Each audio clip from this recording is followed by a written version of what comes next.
Welcome to the Self-Publishing School podcast. This is the podcast to listen to if you're an aspiring writer or an author who wants to be more successful. On this show, you'll learn how to write and launch a book successfully, all from the top authors and people just like you who are doing it at the highest level. I'm your host, Chandler Bolt, the founder of Self-Publishing School, the author of the book called Published, and the CEO of selfpublishing.com. For free training on how to publish a book that sells 10,000 copies, go to selfpublishing.com/free training. Hey, Chandler Bolt here, and joining me here today is, maybe one of the few people that has way cooler shirts than me. His name is Michael Bungay Stanier. He's the author of 6 books, which between them have sold more than 1 million copies. He's best known for the book called The Coaching Habit, the best-selling coaching book of the century and already recognized as a classic. He's got a bunch of other different books. I think last year he launched a book called The Advice Trap. He's got a book coming out soon that is called How to Begin, which helps people to be more ambitious for themselves and for the world. So Michael is like, definitely top 1% of self-published authors. We've got Hal Elrod, who comes on the show all the time and is a good friend and huge promoter of Self-Publishing School. But I think there's only a handful of folks who have sold over 1 million copies of a self-published book, and he's one of them. So I'm excited for that reason. I think we've got a lot to learn there. But then also, I love this book. So The Coaching Habit was a life-changing book for me. For those of you who know me well, know that, I kind of went on this year of leadership and getting better at leadership. And leadership was this big kind of airy-fairy thing that was like, oh, cool, let's talk about something else that like doesn't really move the needle. Like, and it kind of felt like this hard thing to grasp. Like, okay, I've heard of leadership, but I haven't seen it. Or I have seen it, but I didn't know that I've seen it, right? And I just remember reading your book, Michael, and it was a big shift to me. It's like, oh, leadership is coaching. And so think of yourself as a coach, not a leader. Yeah. And that was just such a huge shift because I'm a big college football fan, Dabo Swinney, Clemson Tigers, all that. And so I'm like, oh, I see how he coaches. I can think of what a coach looks like. I can think of what a coach does, like all those things. This was a huge shift. And I think might be recommended in one of my top 5 leadership books of all time, video, and I've recommended it a ton. So very long preamble, Michael, great to have you here. Chandler, thank you. I'm excited to be here. I have been a fan of self-publishing I first published my first book probably 15 years ago, and some have sold well and some haven't sold well, and I've learned a bunch along the way, but I love self-publishing as a way of bringing your stuff into the world for a bunch of reasons. And if you're lucky, sometimes you can make a real splash with it, because I feel like with The Coaching Habit, which has sold more than 1 million copies now, it's like, you know what? It sold more than 1 million copies. It's generated probably about $10 million worth of business, probably a bit more in terms of on the back end. It's really changed my life, and self-publishing did that. That's awesome, man. Yeah. Well, hey, we'll unpack that business building piece a little bit later. First off, why did you decide to write your first book? Well, my grandmother, my dad's mum, was a writer. She lived in England, and I'd always kind of admired that. And I'd always been a book person. I loved reading. I read fast. I read early. I read under the sheets. I read when I wasn't supposed to be reading. So I had in my mind around I like writing. And, in early days, I'd often write little newsletters and little bits and pieces. And then some 20 years ago, when I had just started my own company, I was like, you know what, I have an idea for a book that kind of connects with it. It was not a traditional book with chapters and the like. It was like a self-coaching book. The kids flip books where you have a ballerina's head and a scuba diver's body and a soccer player's legs. I thought, I could create something like that, but instead of pictures, with words that would provoke people to think differently about a challenge. So I came up with this idea, and I went to my local Staples and I made a prototype and I wrote it all out by hand. And, bear in mind, this was 2004. So well before self-publishing became easier. And I just got a phone like, I have no idea how to do this. It's not even printing a regular book. It's complicated. So I kind of forgot about it. And then my cousin one day called me up and said, I love that idea of the book you told me about 2 years ago. You're not doing it, obviously. So I thought I could do it with my boss in our company. I was like, wait, what? No, I'm definitely doing that. And it coincided with a grandparent dying and leaving me $20,000, which is now and was then a lot of money. I was like, okay, I'm going to invest that money in this book, and I'm comfortable with never seeing that money ever again. Because who knows whether this book will sell. So I did it. We eventually sold out the print run. I mean, within a couple of years, we sold out an initial 5,000 print run. And I was like, that was good. And then I came up with another idea for another book and self-published that. And Workman, the New York publisher, found out about it, and they kind of bought the rights to that. So that became my first foray into traditional publishing. Then I tried to pitch them my next book and spent 5 years trying to convince them to buy this book, and they just would not get it. And finally, I thought I'd bluff them. I went, okay, I said, right, look, it's either you or me. Either you say yes to this book now, or we're done because this conversation is killing me. And they said no. I was like, oh man, because my book with them had published like maybe 100,000 copies, maybe not quite that. And I was like, why wouldn't you back the author? But they didn't. And that was the coaching habit. So that forced me back into self-publishing. And that turned out to be brilliant. So I'm very grateful that Workman said no to me, because that opened up doors in a way that it wouldn't have otherwise. That's crazy. Because which one did you publish through them? It's called Do More Great Work. I self-published it as a little booklet called Find Your Great Work. And then they took it and said, look, there'll be no work at all. We'll just republish it under Do Your Great Work. And that meant actually rewrite the entire book. So it's good. It's a better book for it, but it was more work than I thought it would be. Got it. So self-published, got a traditional publishing deal, then republished with the traditional publisher for that book. Was there an advance or anything, or why traditionally publish that one? They gave me an advance of, I think, $10,000 or $15,000, which was pretty exciting. And honestly, it felt like a step into a grown-up world, right? A promise of distribution, a great publisher like Workman is one of the great, more independent publishers. I emailed Seth Godin, who I knew a tiny bit, and he's like, look, if I didn't publish my books with Portfolio, I'd publish them with Workman. And I was like, this sounds great. And at the time, Peter Workman was alive, and he called me up and sold me the deal. So I'm like, the guy who founded the company is selling me to it. And I did get distribution and an understanding of publishing in a way that I wouldn't have otherwise. But it also, I realized where I lost control of the book, what I didn't have rights over. Turns out I like being in control. And moving to a traditional publisher gives you freedom, removes risk, but also removes control. Yeah, for sure. That makes sense. And so then you try to sell them on the idea of the coaching habit for 5 years. They kept saying no. They called your bluff and said, sure, just go do it. Why were you so compelled to write that book? There's a couple of reasons. One is it was an idea I couldn't shake. So I kept coming back to it going, I think I've got something really valuable to teach around this. And the second thing, and I think this is really helpful if you're self-publishing, is I knew how it fit my business ecosystem.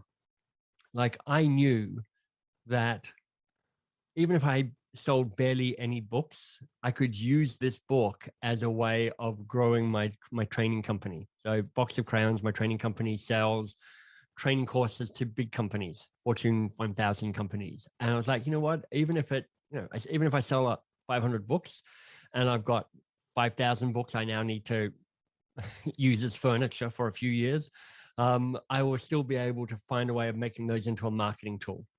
So I'm actually pretty conservative around risk, Chandler. I'm not one to kind of go, I'm happy to lose lots of money. So I really try and figure out if this doesn't work, what's at risk? What will I lose?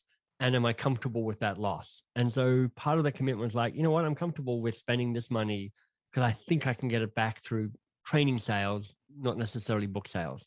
Turns out the book sales went great anyway. Hey, Chandler Bolt here. I hope you're loving this episode so far. It's time to go from inspiration to implementation. All right, so if you've learned something, we want to help you implement what you've learned with your book. So what I want you to do right now is go to selfpublishing.com/schedule, book a publishing consultation with one of the experts on my team. We'll talk about your goals for your book, your dreams, your challenges, your next steps, and we'll start putting together a plan. All right, so go to selfpublishing.com/schedule, book a call with the team. Let's see how we can help with your book. It's time to implement. Man, that's super smart. So you're beginning with, I was just taking some notes there. So you're beginning with the end in mind, and saying, hey, even if this doesn't sell a lot of copies, this will grow my training company. What's the upside? A lot of growth there. What's the downside? Maybe 5, 10, 15 grand all in for self-publishing it. And you said, hey, the upside's way better than the downside, so I'm just going to self-publish this. Well, that's right. And one of the things that I love about self-publishing is that I manage it as part of my overall brand. Like I determine the look and the feel and the vibe and the calls to action and the invitations and the come and visit my website things in a way that you just can't with a regular publisher. Every time I reprint the coaching habit, well, not every time, but over the time, I've evolved the call to actions that are throughout the book to say, the first 100,000 copies, it was all, hey, I'm Michael, I'm the author. It'd be awesome if you gave me a rating on Amazon or online. It really helps the book sell. And then after I got to 1,000 reviews on Amazon, which I was so excited by because that felt impossible. I was like, the difference between 1,000 reviews and 2,000 reviews isn't that much. Like 1,000 reviews is already amazing. So I changed the call to action and say, hey, come visit my website. I'll give you the free thing. So I could then grow my community and grow my download. And that degree of flexibility and thinking about how does this work within my ecosystem is not one that you get if you go with a regular publisher. No doubt. That's super smart. I'm in the middle of rewriting and republishing my book called Published right now. And it's so interesting how that evolves. I mean, it's been 5-6 years and it's probably over, 100, 200,000 copies of that book. But now it's just like, there's so many different things that we have and it's the same type of thing, right? It's like, oh, there's something that we could put right here. And so if you're trying to boost that reader to subscriber rate, it's easy to do so if you go back to it. But that's the beauty of self-publishing is you can iterate and you can Exactly. I mean, in the last year, I reckon QR codes have finally started working in a way that they never did. Like my friend Scott Stratton has this thing about ban all QR codes because they kill kittens or something. I mean, he hated them. But now I found with, going into places and needing to scan stuff for COVID, it's often a QR code where you like scan this and your menu will pop up and your COVID thing. I'm like, oh, QR codes work. So in this new book, I'm now putting QR codes in to allow people reading a print copy to more easily access videos and downloads and stuff like that. So, but I'm not going to go back to Workman to try and get them to do that with Do More Great Work. I'm like, I don't even know who I'd be speaking to and they're like, I don't know, it's complicated and it's going to cost us money and what's in it for us? Nothing's in it for them. So, yeah. That's super smart. That's a great idea. I love that idea because it used to be you had to have an app and it was like, okay, well, I got to have a QR code app. I got to scan it. But it's just now it's so easy and native and people you have to have a camera. Know how it works. So that's interesting. I might try that in the relaunch of Published. Why do you think this book has sold so well? And specifically the coaching habit? Oh, God, if I had a really good, tight, flawless answer to that, I'd be wealthy beyond the dreams of avarice because it is always a bit of a black box as to why some books really sell well and why some books don't. I mean, unless you're super famous and you've been paid $20 million in advance and your publishing company's pumping money behind it. So I put it down to 3 things. Let's say 4 things. Number 1, luck. like right book, right time, somehow caught a light and took off. So just want to say that really loud and clear. Second, the experience with Workman and writing and rewriting this book. I literally wrote the full book 5 times in different iterations before it became the final version of the book. So writing gets better when you rewrite. It is just one of the grim truths of writing, which is like, it's miserable writing the 6th draft and it makes your book that much better. And it's miserable writing the 7th draft and your book just becomes tighter and stronger and more cleanly your voice. And often in a traditional book run, you're like, if you get 3 drafts done or 4 drafts done, you're like, that's amazing. But this process was like 5 years of failed drafts. It wasn't even me iterating on the same thing. I was like, here's how I think I could teach it. And Workman would be like, yeah, that's terrible. And I'm like, yeah, you know what? It is actually, that is terrible. That's not a good idea. I mean, I wrote one draft, which was like, here are 168 of my favorite questions. And I showed that to them, like, this is a disaster. And I was like, yeah, you know, they're right. That's a terrible book. So that all helps. So the amount of writing and rewriting really helps for it. Thirdly, one of the things that I do well is I make simple ideas that are complicated. I mean, you were talking about it a bit, Chandler, where you're like, you know, leadership felt broad and abstract, and I don't know what it is. Everybody talks about it, but nobody quite defines it. And a friend of mine says that what I do is I thingify stuff. I make broad concepts tangible. So people go, oh, if that's what you're talking about by coaching, I can do that. If that's what, you know, in the Advice Trap, the book that came out a year or 2 ago, you know, I'm like, how do I talk about everybody's inclination to want to jump in and offer up ideas and opinions and solutions? Because we all have it. And so I can, you know, the metaphor I came up with, which is the advice monster. So your advice monster looms up out of the dark and kind of comes in and goes, I'm going to add some value to this conversation. And so it just becomes a real thing that is speaking to a psychological pattern. So I think that's the third thing, which is I try and seek simplicity on the other side of complexity. And then the fourth thing was I disentangled myself from thinking that the launch was the most important thing. And it's really hard to do. This new book coming out in January, I'm all wrapped around it's coming out on January the 11th. And there's one part of me going, calm down. Doesn't matter. Just have some fun, celebrate the book coming out in the world, and then commit to a year or maybe 2 years of championing the book. And I, you know, for the Coaching Habit, I championed that book for 2 years. I did probably north of 100 podcasts. It was like 2 podcasts a week, every week for 2 years. And I just found ways to get it out into the world. And most authors are so tired by the time their book gets out in the world. And then they use their last gasp of energy to launch it and try and be on a bazillion podcasts and try and hit a mythical list. And then they collapse and they're like, I'm so fed up with this book. I never want to talk about it again. And I'm like, the marketing and the championing of the book is the second volume. And the story doesn't finish if you don't get to the second volume. That's so great. And I heard somebody call that one time, it's like the 1-year launch. Right. And not just saying, oh, this is a 1-week launch, and then I'm going to drop this book, never think about it again, but committing to the long-term marketing of the book. And it's so funny. I mean, interviewing hundreds of the top selling authors around the world about how they sell books. I mean, that is the thing that comes up over and over and over again is the people who have perennial bestsellers, they market their book beyond the launch. That's right. And it's one of the freedoms that self-publishing invites you to take, because when you go with a regular publisher, even though everybody's gone, you know, they're not that good at marketing, you go, but hopefully they'll be okay for my book. And then they break your heart because they don't care really. You're just one of a book they're putting out in the world, and they're using a venture capitalist model, which is like, as long as 1 in 10 takes off, I'll be fine. And you're collateral for them. Yeah. And what self-publishing does is it just makes it really clear who's responsible for selling your book, which is you're responsible for selling your book.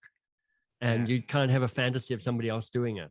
So you just go, and then you decide whether you're up for it or not, because it's a fair decision, I reckon, Chandler, to say, I'm writing this book, so I have a book. I don't really need it to sell lots of copies. I just want to be able to point a book on my shelf and go, that book, I wrote that book. And you'll be getting it for a Christmas gift from me for the next 43 years, because I've got a lot of copies that I haven't shifted. So get used to it. And that's success. Like wanting to kind of tick that bucket list or a pocket list thing, go, that's it. Love that idea. But if you're like, I need this book to sell and I want it to sell, I want to reach people and I want it to drive business, then you've got to commit to the marketing of it. Yeah, no doubt. It's crazy how we've never met before, and we believe in so many of the same concepts. And even just I've been talking about it recently, the venture capitalist model, and I've never heard anyone talk about that. So it's so funny that you mentioned that. Hey, you talked about so besides luck, 3 overarching like fundamentals. So rewriting the book 5 times to make a better book. It's like making complicated things feel simple. So, and broad concepts tangible, and then even like kind of creating a framework or a name for something, or so that it's memorable, like the advice monster, and then disentangling yourself from the launch, and going beyond launch week to really launch year, committing to a long-term marketing plan with the book. What would you say so these are like kind of fundamental underlying things. If we were to like bubble up to the top, to the surface, what would you say are like top 2 or 3 things tactically that's worked well to sell books? And so whether it's during launch or it's during your 1-year launch. I think the thing that I did that felt smartest was I reverse engineered who I sent early copies of the books to. So this is what I mean by that. Like I'm enough of a C-list author that I get random books sent to me. I just got a book sent to me today by HBR, something on project management, something that I know nothing about and I'm not at all interested in, but I'm on a list for HBR and they sent me a book. So it's cost somebody $40, the book and the mailing, to send it to me, for me to go, who can I give this book away to? Because I don't want it on my shelf. And, it's a bit random. And occasionally I get emails from PR people going, hey, hi there, because there's no name, blah, blah, blah, has got this new book. Would you be interested to have him on your podcast? I'm like, which podcast is that? Is that the one that I stopped doing 5 years ago and I'm still on your list? So there's just this waste of energy in terms of how people reach out and kind of connect. So here's what I did. Here's what I'm doing. I'll give you a very specific example of something that's happening right now. So my book is called How to Begin, Start Doing Something That Matters. It's about how do you focus on finding a worthy goal, something thrilling, important, and daunting that taps into your ambition for yourself and for the world. So that comes out in January. A friend of mine is a guy called Oliver Burkeman. He has just got a new book out in the world called 4,000 Weeks. And it's his take on time and time management and what do you do with this limited amount of time on this planet. So it is different from my book, but it is thematically aligned. Like we got a certain amount of stuff, spend it well. This is it. You get one go around of this. So I hired somebody on guru.com and I said, please find out all the podcasts that Oliver was on over the last 3 or 4 weeks, and find out the top 15 rated articles written about his book. And then I drafted a template email, which says, Dear Chandler, Oliver Burkeman was a guest on your podcast, blah, blah, blah. He's fantastic. And he's talking about 4,000 weeks. It's a great episode.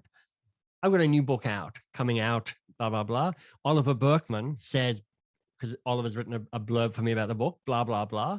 I'd love to be a guest on your podcast. Is there a way I could send you a copy, an electronic copy of the book so that you might see it?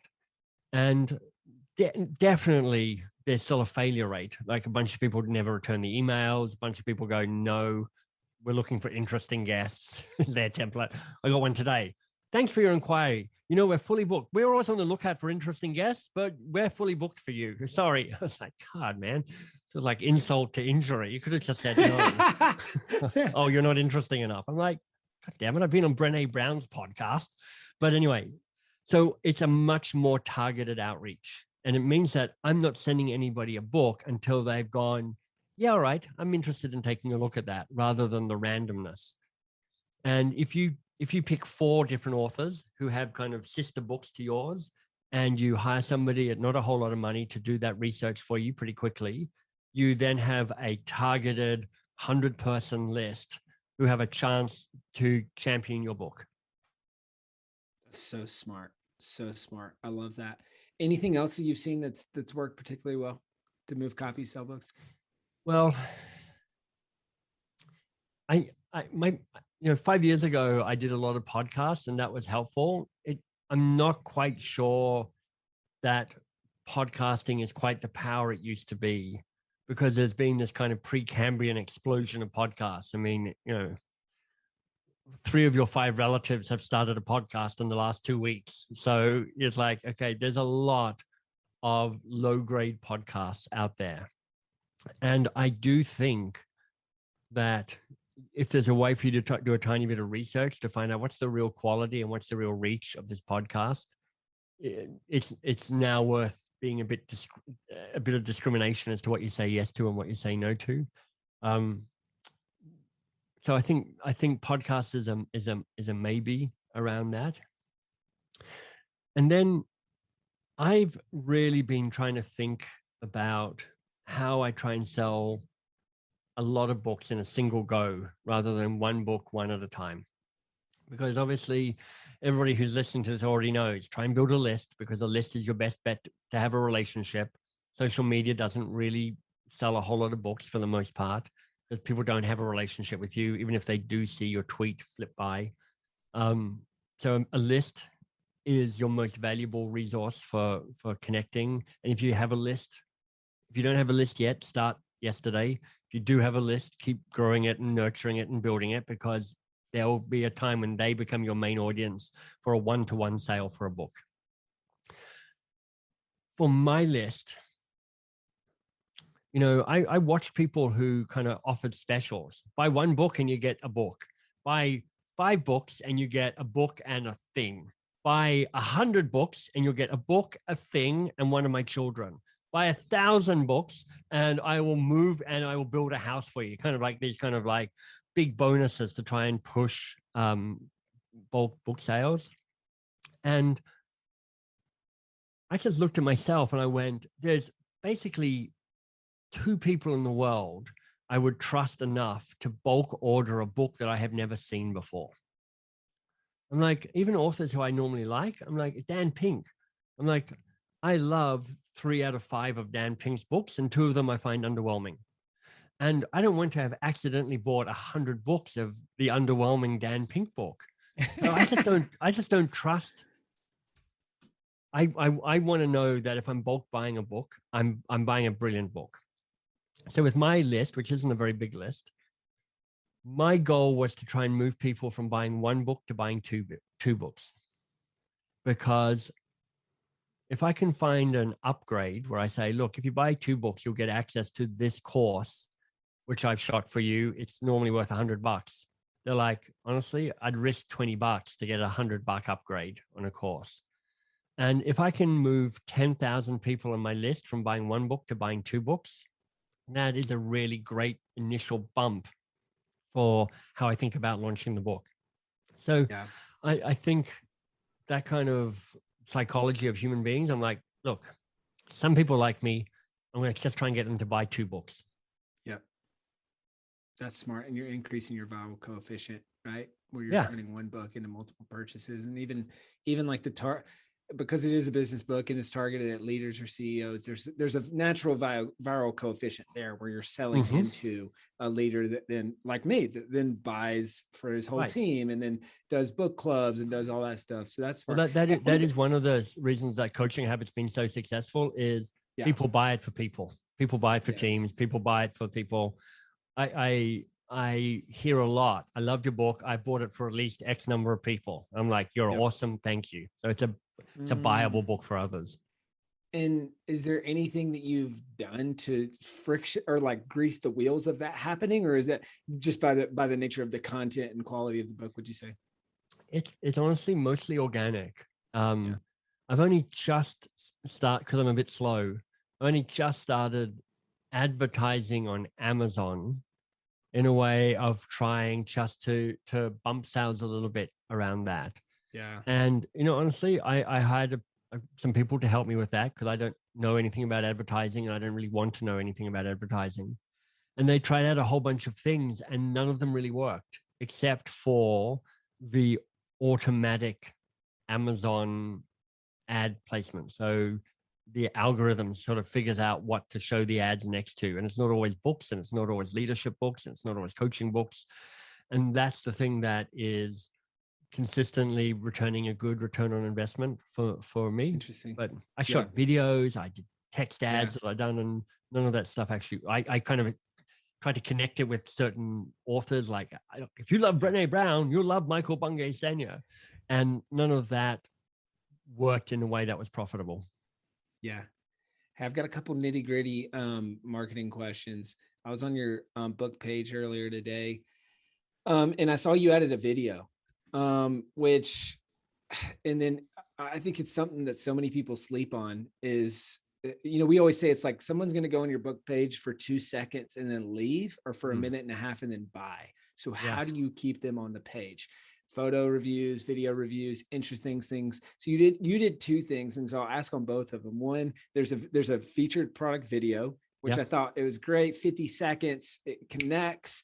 I knew you before I knew you even coming on this interview, right? Because I watched that 50-second video on your Amazon page. I'm like, oh, this guy's interesting. He's funny. He's charismatic. Maybe if I hadn't read the book, maybe I'll buy this book, right? I'll take just one of those, but all 3, fantastic.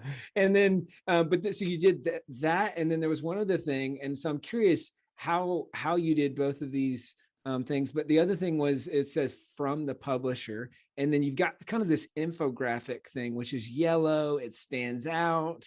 It's an embed for the next book, and for the advice trap and all that. But it's kind of just makes it fun and interesting.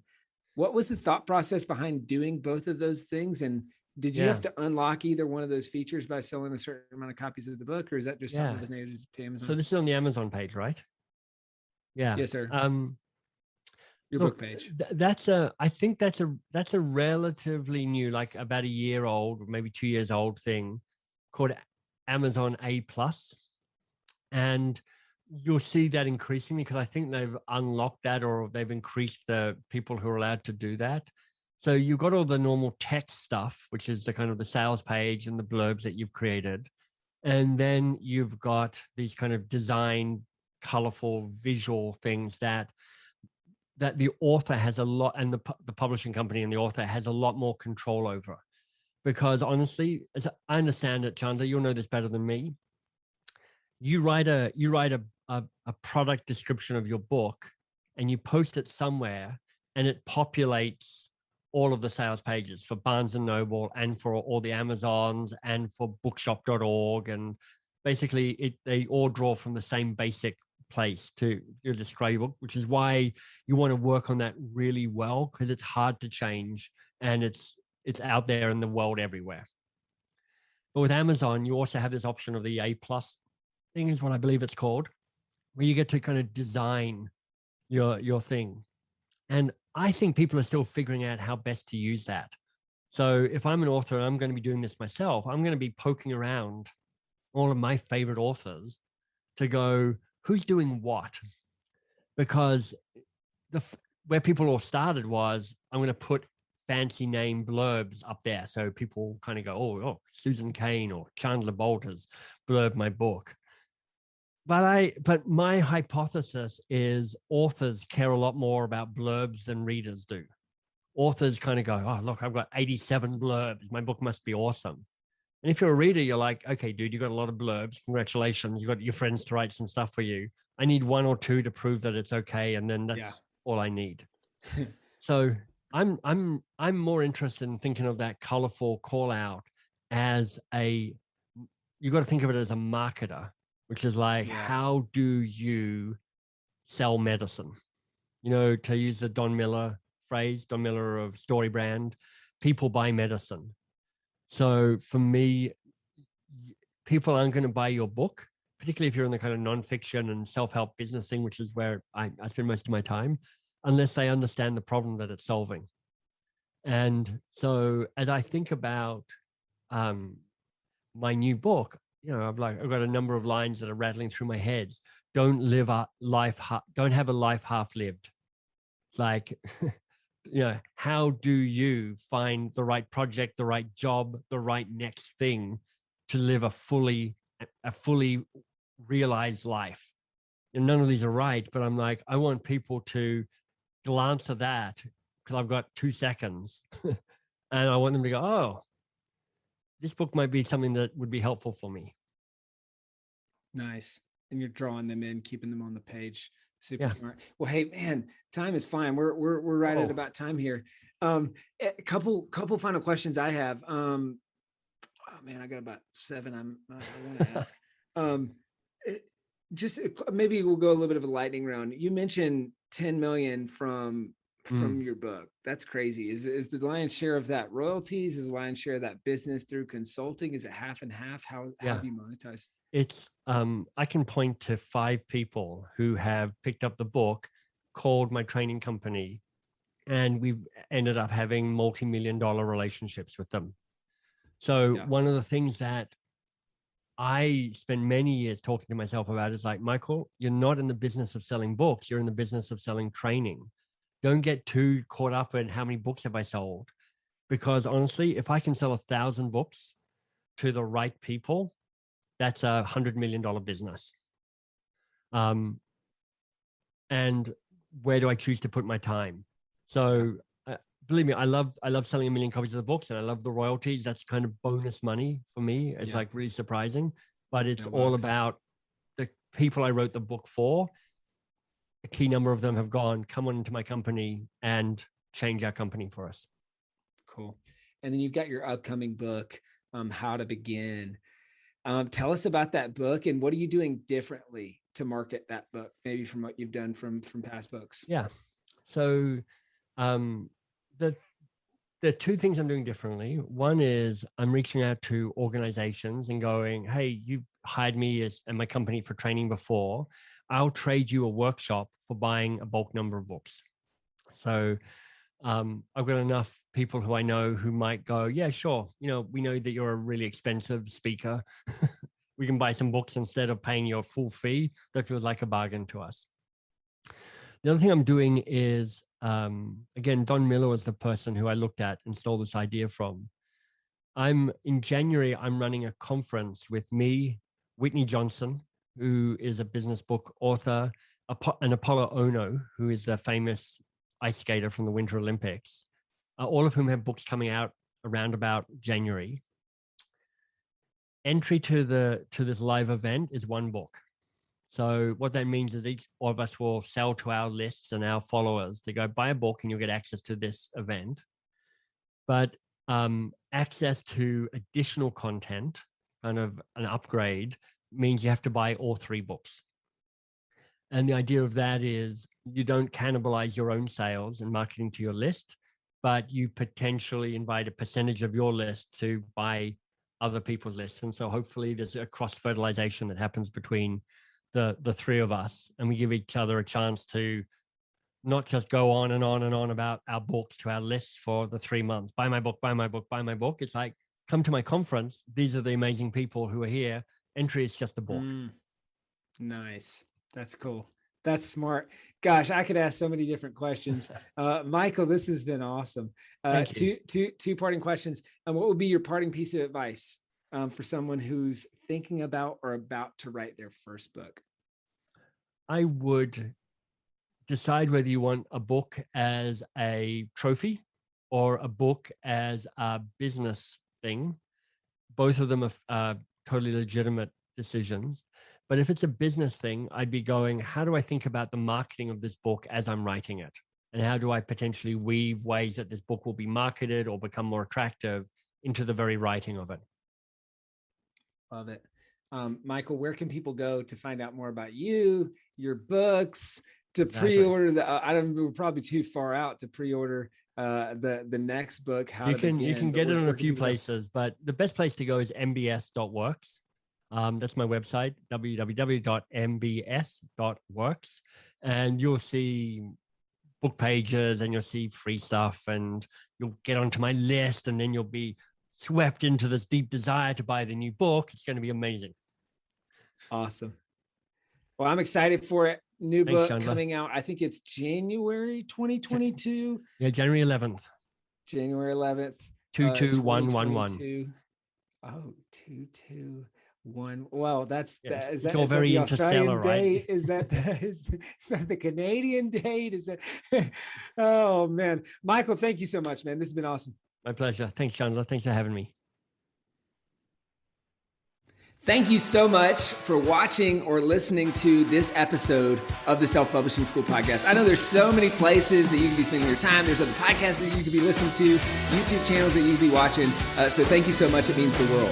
Now, I want you to do 3 things right now if you found this episode helpful. All right, number 1, I don't know if you know this, but we've got a YouTube channel. It's a companion channel to this podcast. All the video versions of the episode are on the YouTube channel. So number 1, subscribe to the YouTube channel. Number 2, if you're listening to this podcast wherever, whether this is Spotify, Apple Podcasts, number 2, I want you to subscribe to this podcast right now so you don't miss a future episode. And then number 3, this is probably the most important, leave a review on the podcast. All right, reviews are super important and help this podcast get discovered by other people. So number 3, leave a review on the podcast. Thank you so much. I'll see you in the next episode. If you're on the fence about scheduling a publishing consultation call with my team, maybe you're not quite ready for that, I've got some free training that I think will be really helpful for you. All right, all you have to do is go to register to sign up. Go to selfpublishing.com/free training. When you do, you're also going to get a free digital copy of my new book, Published. And on that training, you're going to learn the next steps, so how to implement with your book. So how to write, how to publish, how to launch successfully. So go to register right now at selfpublishing.com/free training. I'll see you there.